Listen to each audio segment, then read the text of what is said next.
함께 한 목소리로 읽습니다. 시작.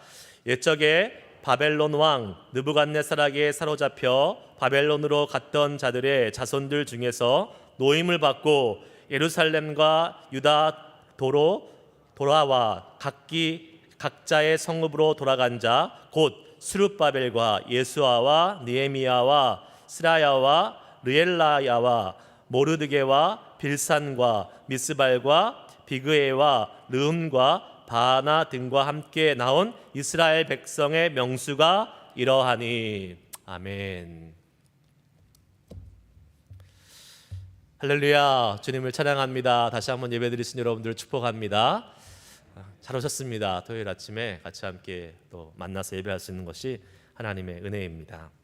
교회 전체 전체 방에는 안 올라갔군요. 우리 중보기도 방에 올라간 것처럼 정태용 집사님이 어저께 간 이식 수술을 잘 마치셨습니다. 그래서 정정원 집사님이 와 계세요. 지금 우리 샌프란시스코에서 내려오셨더라고요.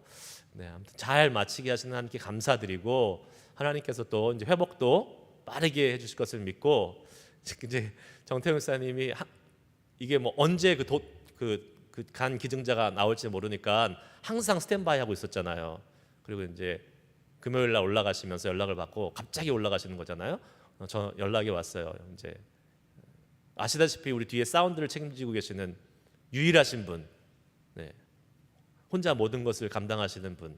그러니까 가시면서 이제 대책을 마련해야 되는데 제가 참 우리가 와 이렇게 믿음 없는 자들인가라는 생각을 해보게 됩니다. 기도는 막 해요. 와 정태용 집사님 빨리 간 이식 수술하게 해주세요. 기도 막 했잖아요. 근데 막상 빨리 이식 수술이 되면 저 뒤에를 책임을 질 사람이 있어야 되는데 그거는 또 우리가 준비 안 하고 있었던 거예요.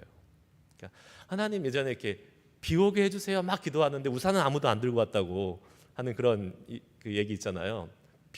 비 오게 해주세요라고 기도는 다 하는데 하나님 믿습니다 하는데 아무도 우산 안 들고 와가지고 하나님이 비 내리시니까 비 쫄딱 맞고 다 집에 갔다는 그 얘기가 있는 것처럼 야 참 우리가 이렇다 이렇게 참 기도는 하는데 믿음으로 기도한다고 하지만 실제 우리의 삶의 액션은 참 많이 부족하구나라는 것을 깨닫게 됩니다. 여하튼 어찌됐든 하나님께서 빨리 그럼에도 불구하고 이제 이식수를 하게 하셔서 잘 마치고 이제 회복하고 계실 거고 이제 뒤에서 한 2, 3주 한 달 뭐 많게는 한 달 이렇게 나머지 분들이 또 이렇게 메꿔가면서 하셔야 되는데 잘 되고 있는 것 같습니다. 집에서 영상으로 보시는 분들 별 문제 없으시죠? 네. 제가 왜 여러분들 쳐다보고 있죠? 영상을 보시는 분들한테 물어보고 하여튼 잘 될 겁니다. 정태용 선생님 혹시 병원에서 보고 계시면 걱정하지 마시고 회복에 집중하시기 바라겠습니다. 네. 자, 오늘 우리 에스라 2장 1절에서 2절까지의 말씀 같이 보았습니다. 큐티 책 받으신 분들은 오늘 본문이 에스라 2장 1절에서 70절까지의 말씀입니다. 오늘 그냥 만약에 이거 다 읽으면 읽고 기도하면 되는 겁니다. 근데 그렇게 할 수는 없겠죠. 여러분도 아마 읽다가 시험에 드실 수 있습니다. 이게 목사님들이 제일 시험에 든다기보다는 아주 힘든 본문들입니다. 이 족보와 이 이름과 몇 명이었더라 요거 나오는 부분에서 과연 어떻게 해서 설교를 해야 될까 참 고민이 되고 이렇게 하나님께서 설교자들에게 이렇게 한번 이렇게 큰 숙제를 주셔서 더 기도하게 만들고 그러는 것 같습니다. 그래서 다 읽지는 않았고요. 앞부분 이제 이름들이 시작되기 전까지만 제가 오늘 읽었습니다. 나머지 누구의 자손은 몇 명이요, 누구의 자손은 몇 명이요. 이거는 집에 가서 개인적으로 읽으시기를 바라겠습니다. 그거는 뭐 여러분들이 읽으시면 돼요. 특별히 거기서 우리가 뭐 이렇게 굳이 일부러 거기서 그 은혜를 찾을 필요는 없습니다. 그냥 쭉 읽어 나가시면 돼요. 이거는 넘어가시면 됩니다. 근데 이제 앞쪽에 이 여러 가지 사람들의 이름이 나오기 전에 나온 그 두 절에서 우리가 또 하나님의 크신 은혜를 볼 수 있는 것 같습니다. 자, 에스라서는 여러분 한번 잠깐 짧게 배경 설명을 한번 할게요. 느헤미야와 함께 바벨론으로 잡혀갔던 유대 백성들이 이제 돌아오잖아요. 돌아오는 그 포로 귀환의 내용들을 적고 있는 것입니다. 우리가 어제 새벽기도 처음 이제 에스라 1장을 시작하면서 하나님이 바사 왕 고레스를 통해서 말도 안 되는 이방의 왕에게 하나님이 나타나셔서 이방의 왕을 통해서 그 이스라엘 백성, 유대 백성을 바벨론 포로로 잡혀왔던 그 이방 땅에서 다시 예루살렘으로 돌이켜 보내시면서 그 예루살렘 성전을 재건하고 회복하시는 그러한 사건이 시작된 것을 우리가 어저께 보았지 않습니까? 그러니까 이게 여러분 BC 587년, 586년 무슨 해입니까? 이거 아주 중요한 해인데 제가 언제 태어났는지는 모르셔도 돼요. 근데 이 연도는 아셔야 돼요. 이스라엘이 바벨론에게 멸망한 날, 멸망한 해, BC 587년 또는 86년 이렇게 얘기해요. 그리고 나서 다 잡혀갔잖아요. 누가 잡혀갔습니까? 바벨론이 느부갓네살 왕이 쳐들어와 가지고 예루살렘 성전을 완전히 폐허로 만들었어요. 무너뜨렸다 그랬잖아요. 그리고 전쟁에서 이겼으니까 전쟁 포로로 잡아가는 거예요. 누구를 잡아갔을까요? 왕족, 귀족, 종교 지도자들, 남유다의 모든 지도자들은 싹 잡아가지고 끌고 갑니다. 근데 평민들 안 데리고 갔어요. 왜 그랬을까요? 나라에 싹을 잘라버리는 겁니다. 미래가 없게 만드는 거예요. 지도자가 없이 영적인 지도자, 정치적인 지도자가 없는 완전히 무정부 상태가 되는 거죠. 그냥 어떻게 보면 별 볼 일 없는 그냥 있으나 마나한 평범한 사람들을 놔두고 그 나라를 이끌어가야 될 영적인, 종교적인, 정치적인 지도자들을 다 몰아가지고 싹 끌고 가는 겁니다. 그러한 상태가 된 거예요. 바벨론이 아주 치밀한 거죠. 엘리트들이었어요. 그래서 이제 남유다의 소생 가능성을 완전히 지금 바벨론이 차단시켜 버린 겁니다. 유다에는 아무런 지금 희망이 없는 상태예요.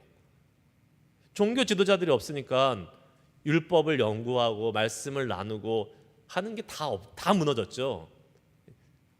하나님을 향한 이스라엘 백성으로서의 하나님의 백성으로서의 모습이 완전히 사라진 그러한 공백 기간이 몇십 년 동안 지속되어 왔던 것이고 완전히 폐허였고 희망이 없는 땅이 돼버린 게 지금 남유다의 모습이었던 것입니다.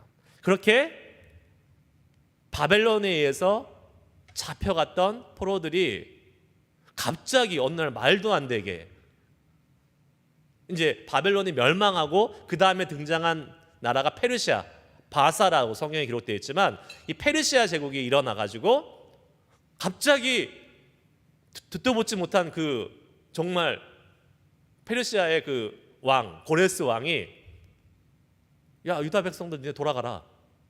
하나님이 나에게 감동하셔서 니네 지금 돌아가서 예루살렘 성전을 건축하라고 말씀하신다. 그러면서 그걸 어떻게 했어요? 공포했어요. 조서로. 그냥 가고 싶은 사람 가가 아니라 딱 갈 수 있다라는 그러한 합법적인 문서를 만들어 넣어서 가게끔 만들어 주셨습니다. 이거 엄청나게 놀라운 사실입니다, 여러분. 하나님의 사람이 아니에요. 하나님을 모르는 이방 왕이 갑자기 하나님한테 마음의 감동을 받아서 하나님의 계획 가운데 쓰임을 받고 이스라엘 백성, 유다 백성들, 잡혀왔던 그 유다 백성들은 그렇게 고대하고 가고 싶어했던 자기 땅으로 돌아갈 수 있게 된 것이에요. 자, 그래서 지금 이 에스라는 BC 458년경에 이제 1차 포로로 돌아왔던 사람이 BC 530 몇 년쯤 될 거예요. 538년이라고 되어 있네요. 538년. 그러니까 587년경에 잡혀갔다가 538년 고레스 왕 원년에 돌아옵니다. 한 50년 정도 지났죠. 돌아왔고 그다음 1차 기환. 그리고 나서 그 다음에 제가 아닥사스다 왕 때 다시 또 2차 기환, 3차 기환이 옵니다. 근데 에스라는 2차 기환 때 돌아와요. 그때가 BC 458년, 또 시간이 좀 지났죠. 또 지난 다음에 지금 돌아오는 2차 기환입니다. 돌아와서 성전 건축해라 라고 지금 이렇게 이야기하고 있는 것입니다. 여러분, 이스라엘 종교 지도자들이 다 잡혀온 상황이었었기 때문에 말씀드린 대로 이스라엘의 종교 신앙의 영적 공백기였습니다. 그래서 에스라가 했던 일은 뭐냐면 율법, 말씀의 공동체를 다시 회복하는 거였어요. 그래서 학사 에스라라는 말을 씁니다. 제사장이었어요. 제사장 출신. 그래서 말씀을 연구하고 말씀을 알았고 그 말씀의 공동체를 재건하는 것을 사명으로 받고 돌아온 사람이 에스라였습니다. 에스라. 자, 이게 이제 배경이에요. 그러면 이제 에스라서 오늘 본문으로 한번 들어가 보도록 하겠습니다. 첫 번째 한번 다 같이 따라해 보시기 바랍니다. 심판 후에 회복이 있습니다. 아멘. 자, 1절 말씀 같이 함께 봅니다. 같이 읽습니다. 시작. 옛적에 바벨론 왕 느부갓네살에게 사로잡혀 바벨론으로 갔던 자들의 자손들 중에서 노임을 받고 예루살렘과 유다도로 돌아와 각기 작자의 성읍으로 돌아간 자, 이렇게 나옵니다. 자, 여기 예루살렘과 유다도로 돌아와 각기 각자의 성읍으로 돌아간 자, 그 사람들 얘기하고 있는 것입니다. 자, 이들이 어떤 사람이냐고 제가 아까 말씀드렸어요. 종교 지도자들, 왕족들, 귀족들, 남유다의 엘리트들이라고 이야기했습니다. 자, 전쟁에서 졌습니다. 패전이에요. 그러면 어떻게 돼요? 전쟁 포로가 생기는 거잖아요. 전쟁 포로로 끌려간 사람이에요. 이 사람들이 영광스럽게 이민 간 거 아니고 유학 간 거 아닙니다. 전쟁 포로로 끌려간 거예요. 처참하고 참담하게 지금 간 겁니다. 그 심정이 어떻겠어요, 여러분? 얼마나 일단은 그들에게 있었던 첫 번째 질문 아니면 실망, 그 뭐냐면 하나님의 나라를 전쟁에서 지게 해? 남유다가 우리나라가 멸망해? 이거는 이들의 신학적인 사상에서 종교적인 생각에서 절대 이해를 할 수 없는 일이에요. 왜요? 하나님은 모든 만물의 주인이고 모든 나라의 모든 민족의 주인인데 왕인데 어떻게 그 하나님이 바벨론에게 지을 수 있단 말이에요. 이해가 안 되는 거예요, 그게. 그러니까 이 신학적으로, 종교적으로, 신앙적으로 이 사람이 신앙적으로 지금 흔들리는 겁니다. 헷갈리는 거예요. 왜 이렇게 됐는지. 자기네 죄는 생각도 안 하고. 하나님이 어떻게 지을 수 있어? 우리가 믿었던 하나님은 뭐지? 이렇게 이제 스스로 질문하는 이 신앙적 퀘스천들이 생겨나기 시작했는데, 그럼과 동시에 잡혀왔으니까 고국에 대한 향수와 그리움 막 생겨날 거 아닙니까? 얼마나 그 낯선 땅에 사는 거, 외국 땅에 사는 게 힘들어요. 여러분들 미국 땅에 사는 거 좋으시죠?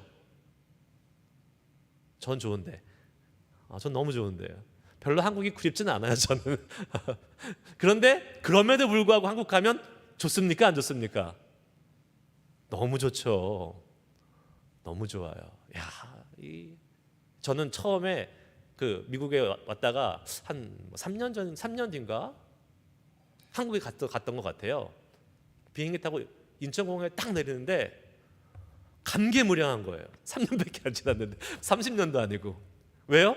딱 내렸더니 머리가 다 까만색인 거예요. 와, 지나가는 그 모든 사람들의 머리가 다 까만색이야. 와, 맨날 노란 머리, 파란 머리 이렇게 보다가 까만 머리를 보니까 근데 다 까매. 내 나라에 왔구나. 라는 그러한 그러한 뭉클함이 생기더라고요. 그런 겁니다. 고향은 그런 거죠. 얼마나 돌아가고 싶겠어요. 그리워하고 고향 땅을 그리워하고 유다 땅으로 갔으면 좋겠다라는데 이게 길이 보여야죠. 포로로 잡혀왔는데 길이 안 보이죠. 자, 우리는 여기서 생각해 봐야 될 거, 아까 우리가 얘기했지 않습니까? 왜 하나님이 바벨론 왕에게 진 거야? 하나님 어떻게 질 수 있어? 이렇게 이 사람들이 고민하고 막 갈등하고 헷갈려 하는데 사실 하나님이 진 게 아니잖아요. 뭡니까? 남유다 백성들의 죄악을 참다 심판하신 겁니다. 그렇죠. 당연히 그들의 죄악이 너무나 관영했기 때문에 하나님이 심판하신 것이었습니다. 하나님은 죄에 대해서 반드시 다루시는 분입니다. 여러분 이거 우리 기억해야 돼요.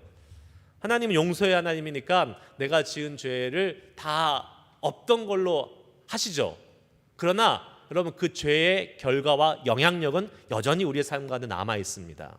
그 죄가 우리의 구원, 하나님과의 관계를 막지는 못하지만 하나님이 용서하셔서 그 죄의 결과가 우리의 삶 속에서 남아있기 때문에, 영향력이 남아있기 때문에 그 죄의 결과에 대해서는 우리가 책임을 져야 되는 거예요. 그래서 뭐 이렇게 죄 짓고 회개하고 용서받고, 죄 짓고 회개하고 용서받고 이러면 되지? 이거 되게 뭘 모르는 생각입니다. 뭘 모르고 하는 얘기예요. 용서는 받죠. 그러나 그 죄의 영향력이 계속 남아있어요. 우리의 삶 속에. 그거를 우리가 감당해야 되는 거예요. 근데 그것뿐만 아니라 만약에 우리가 이제 회개하지 않고 죄가 계속 쌓이게 되잖아요. 그러면 하나님이 참다 어느 순간 하나님의 이제 한계치, 하나님이 정해 놓으신 한계치가 있잖아요. 거기까지 차면 하나님이 그 죄의 심판의 잔을 쏟으시는 겁니다. 그 잔이 차기 전에 빨리 회개하고 주님 앞에 돌아오는 것이 중요한 거죠. 하나님은 그래야 공의의 하나님 되시는 거잖아요. 계속 끝까지 용서해 주시면 하나님은 공의의 하나님이 되실 수가 없어요. 에스겔 18장 30절에 이러한 말씀이 있습니다. 같이 한번 읽겠습니다. 시작. 주 여호와의 말씀이니라. 이스라엘 족속아, 내가 너의 각 사람이 행한 대로 심판할지라. 너희는 돌이켜 회개하고 모든 죄에서 떠날지어다. 그리한즉 그것이 너희에게 죄악의 걸림돌이 되지 아니하리라. 아멘. 분명히 하나님 말씀하십니다. 각 사람이 행한 대로 심판할 것이라고. 그러니까 빨리 회개하라고 주님이 말씀하고 계십니다. 자, 하나님은 분명히 죄에 대해서 다루시는 분이고 심판하시는 분이라고 말씀하고 계세요. 회개하고 돌아오면 거기서부터 우리가 심판은 면할 수가 있지요. 그런데요, 그걸 못하고, 깨닫지 못하고 끝까지 갈 때까지 가는 사람들이 많이 있습니다. 우리도 마찬가지죠. 별 수 없죠. 잘 못 깨달아요. 끝까지 가서 하나님이 이제 회초를 딱 드시는 순간이 오면 그때 우리가 이제 좀 정신 차리게 되지요. 그런데 기억해야 될 것이 하나 있습니다. 그것이 뭡니까? 하나님의 심판은 심판이 목적이 아니라는 거예요. 뭐가 목적입니까? 회복이 목적이에요. 이스라엘 백성들 남유다를 멸망시키시고 바벨론에게 처참하게 무너뜨린 다음에 포로로 이끌고 가서 세상 말로 개고생시키셨는데 그것이 목적이 아니었다고요. 너희 고생해봐라, 이것이 목적이 아니라 빨리 깨닫고 돌아와라. 그것이 회복이 목적이었다는 사실입니다. 그럼 자녀가 있으신 분들, 자녀들 훈계하실 때 자녀들 이렇게 여러분들 키우실 때 잘못할 때 어떻게 회초리 들고 때리지 않습니까? 네. 미국에서는 잘 때려야 돼요. 잘못 때리면 잡혀갑니다. 그래서 제가 저도 이렇게 회초리 드는데 멍 안 드는 데만 골라서 이거 온라인 나가고 있는데 네, 그래서 멍 안 드는 데만 손바닥 주로 손바닥을 주로 때렸죠. 잘못해서 막 이런 허벅지 같은 거 딱 때리고 나면 여러분 멍 들었나 이렇게 확인해보고 다행이다 안 들었다 이렇게 했는데 왜 때립니까? 부모가 야 너 한번 맞아봐라, 한번 맞고 시큰 아파봐라 이렇게 때리는 부모가 있을까요? 아니요, 한 명도 없을 거라고 생각해요. 그런 부모는 있을 수도 있겠죠. 근데 부모가 아니죠. 그 사람은 자격이 없는 사람이고, 진정한 부모라면 회초리를 때려서 어떻게 해요? 얘가 돌이켜서 제대로 된 사람으로 바뀌기를 원하는, 회복되기를 원하는 마음이잖아요. 그게 목적입니다. 하나님은 우리를 때로 심판하십니다. 그러면 사랑하시는 거예요. 죄 가운데 그냥 가게 내버려 두면 그거는 하나님의 사랑에 떠난 사람입니다. 여러분 간혹 하나님으로부터 어떠한 이 심판과 징계의 모습을 받을 수도 있어요. 우리도 얼마든지 정신 못 차리고 있으면. 그러면 감사해야 돼요. 아멘 하신 분은 심판이 안 올 겁니다. 아니 오지 말라고요. 안 오는 게 좋다고요. 미리 알고 깨달으니까 거기까지 안 가게 될 줄 믿습니다. 그런 의미에서 아멘 하신 분들 복이 있는 거예요. 그러나 우리가 깨닫지 못하고 무지하고 어리석어서 그 끝까지 하나님이 기다리시는 그 분량이라는 말이 뭐하지만 거기 선까지 가서 하나님이 심판하실 때에 그때 빨리 깨닫고 하나님 감사합니다. 깨닫게 하시니 감사합니다. 돌이키게 하시니 감사합니다. 나를 회복할 수 있도록 은혜 주셔서 감사합니다 라고 고백하고 다시 시작하면 되는 거예요. 그때부터. 그것이 주님이 우리를 심판하신 이유입니다. 그래서 혹시나 행여나 이 죄의 결과로 인해서 우리가 하나님의 징계나 아니면 어떤 사람은 연단이라고도 얘기하고 어떤 사람은 하나님의 그러한 정하신 어떤 기간이라고도 얘기하는데 그 가운데 들어간다 할지라도 여러분 너무 또 다운되지 마시고 다시 소망 가운데 주님을 붙잡고 회복하시는, 분명히 하나님 회복하시니까 포로로 잡혀갔던 유다 백성들을 몇십 년 뒤에 갑자기 어느 날 예고도 없이 하나님께서 물론 예언은 하셨지만 예레미야 선지자를 통해서 예언을 하셨지만 이 사람들은 아무런 소망이 없었을 거예요. 근데 하나님은 분명히 다시 회복시키셔서 지금 돌려보내고 있다는 사실입니다. 믿으시기 바랍니다. 아멘. 두 번째 한번 따라해 볼까요? 주님의 특별한 관심이 영적 리더들에게 있습니다. 2절 말씀 봅니다. 같이 읽을게요. 곧 스룹바벨과 예수아와 느헤미야와 스라야와 르엘리야와 모르드게와 빌산과 미스발과 비그웨와 르홈과 바하나 등과 함께 나온 이스라엘 백성의 명수가 이러하니. 자, 여러분 이제 이 다음에 나오는 이제 70절까지 나오는 내용은 이제 이렇게 나옵니다. 제가 3절만 읽어볼게요. 바로스의 자손이 2170명이요. 그 다음에 아무개 자손이 몇 명이요. 아무개 자손이 몇 명이요. 쭉 이렇게 나가는 겁니다. 자, 이 총 1, 2차 포로기한테 돌아온 명수가 42,360명이었대요. 그러니까 대부분 42,630명 요 명수는 이렇게 기록됩니다. 몇 명이었더라, 몇 명이었더라, 몇 명이었더라. 이렇게 기록되어 있는 것입니다. 그런데 오늘 특별하게 2절에 이름이 리스트아웃된 사람들이 나온 사람들이 있어요. 누구들입니까? 지도자들이에요. 이 사람들을 데리고 가서 성전을 재건할 사명을 가졌던 영적 리더들이었습니다. 리더들의 이름은 별도로 따로 떼서 지금 앞에 기록되어 있는 것이에요. 아주 특별한 겁니다. 특별한 은혜예요. 하나님의 주시는. 여러분 우리가 군중들, 무리들 가운데 이렇게 있잖아요.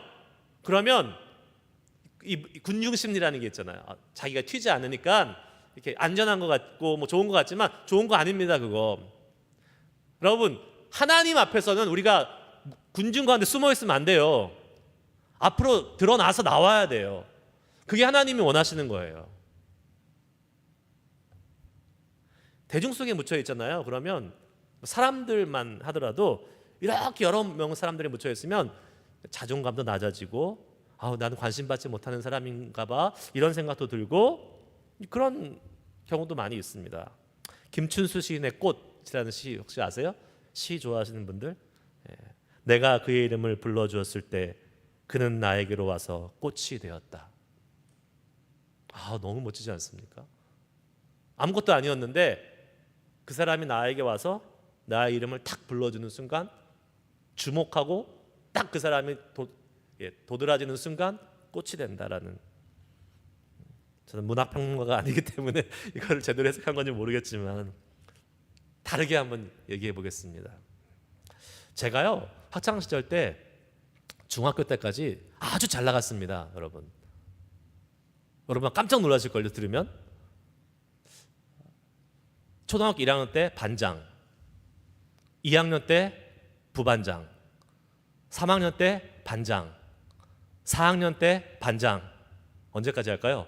5학년 때 반장, 6학년 때 반장. 저보다 화려한 초등학교 이력 갖고 계신 분 계세요? 이 정도면 괜찮죠. 제가 중학교를 갔어요. 중학교 갔는데 그때 철이 들었어요. 나는 이제 공부해야 될 사람이야. 반장은 하면 공부를 못해. 그래서 이제 반장 딱 이제 나갔는데 멋있게 사임합니다. 공부에 전념하겠습니다. 참, 중학교 1학년짜리가 그랬어요. 중학교 1학년, 2학년 때 반장 사임, 후보 사임. 그리고 중학교 3학년 때 다시 반장. 뭐 어떻게 됐어요 그때는 또. 저의 중학교 때까지 학교 생활이 어땠을까요? 모든 사람의 주목받는 삶이었어요. 모든 사람의. 특히 선생님들. 학교 선생님들이 저를 모르는 사람이 없죠. 왜냐하면 반장이니까 제가 얘기했잖아요. 계속 심부름 다니니까 이 반 갔다가 저 반 갔다가 그러니까 선생님들이 다 알아요. 아유 종호야 뭐 저거 만나면 인사하고 선생님들의 주목을 받는 사람이었어요. 근데 제가 고등학교를 어디로 갔다고 얘기했죠? 외고로 갔다고 그랬잖아요. 시험 봐서 가는 거거든요. 시험 딱 봐서. 제가 제 힘으로 갔다 그랬어요? 하나님의 힘으로 갔다 그랬어요? 떨어지는 거 하나님이 붙여줘서 갔다 그랬죠. 갔죠. 갔는데 저 같은 사람이 800명 와서 있는 거예요. 저같이 다 반장하고 다 공부 잘하는 애들이 와서 800명 그 학교에 딱 고등학교에 들어와 있는 겁니다. 자, 선생님들이 저를 알았을까요? 못 알았을까요? 아무도 저를 몰라요. 아무도 몰라요. 담임 선생님 말고. 한 명 계셨다. 음악 선생님. 음악 선생님은 저를 알았어요. 근데 그게 더 자존심 상한 거예요. 공부하러 왔는데 음악 선생님이 자꾸 저보고 너는 공부 그만두고 음악해라. 공부 그만두고 음악해라. 자꾸 이렇게 얘기하시는 거예요. 그게 더 막 열불이 나는 거예요. 난 공부하러 왔는데 왜 음악 선생님이 공부 그만두고 음악하라 그래. 자존심이 상하고 막 여러분 사람들한테 인정받지 못하고요. 사람들한테 주목받지 못하는 것도 자존심 상한 일입니다. 그런데요. 괜찮아요. 사람들한테 주목받지 못해도 지금 저 목사 잘하고 있잖아요. 아무 상관없어요. 그거 아무 상관없습니다. 괜찮아요. 하지만 하나님한테 주목받지 못하는 것은 큰 손해입니다. 하나님한테 주목받지 못하면요 영적으로 어마어마한 손해가 있어요. 믿으십니까? 네. 하나님한테는 절대로 주목받으시는 존재가 되시기를 축복합니다. 네.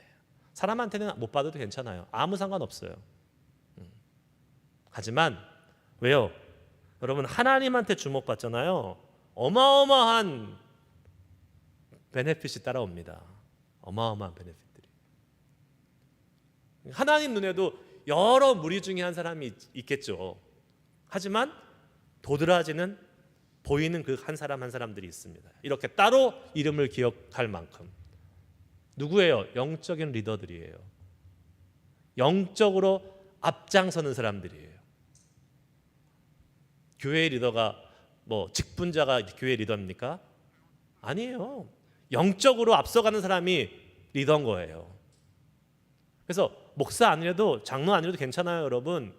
내가 영적인 리더가 얼마든지 될 수 있어요.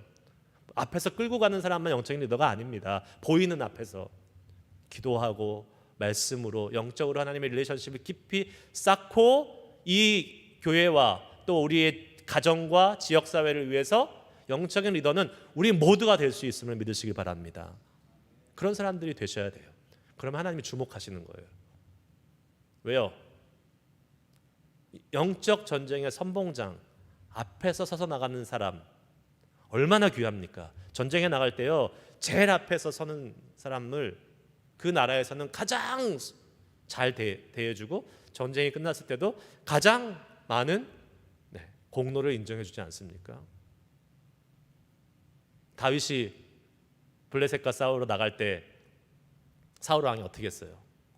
막 갑옷도 입히고 막 투구도 주고 막 대우를 너무 막 잘해주잖아요. 그래서 쫙 해서 나가. 물론 쓸모 없었지만 다윗에게는. 하지만 그만큼 세상에서도 제일 앞에 전쟁에 제일 앞장에 나가는 사람한테는 그 혜택을 막 주는 거예요. 하나님은 말할 것도 없습니다.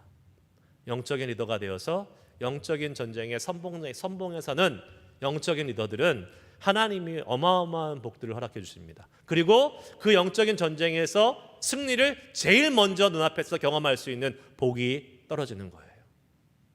그 복을 저와 여러분이 누릴 수 있기를 축복합니다.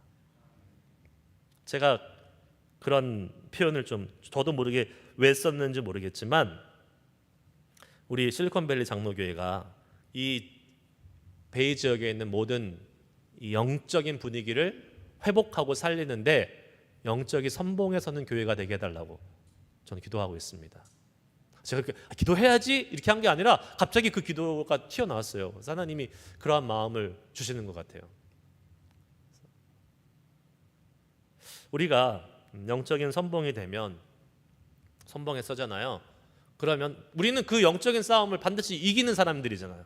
승리가 보장된 싸움을 하는 거니까 뭐가 보장되어 있습니까? 이제 승리하고 나서 그 여러 가지 승리의 기쁨과 전리품들과 여러 가지 것들을 누릴 수 있는 그러한 혜택이 남아 있는 거잖아요. 그거를 누가 취하는 겁니까? 맨 앞에 서 있는 사람이 제일 먼저 취하는 거예요.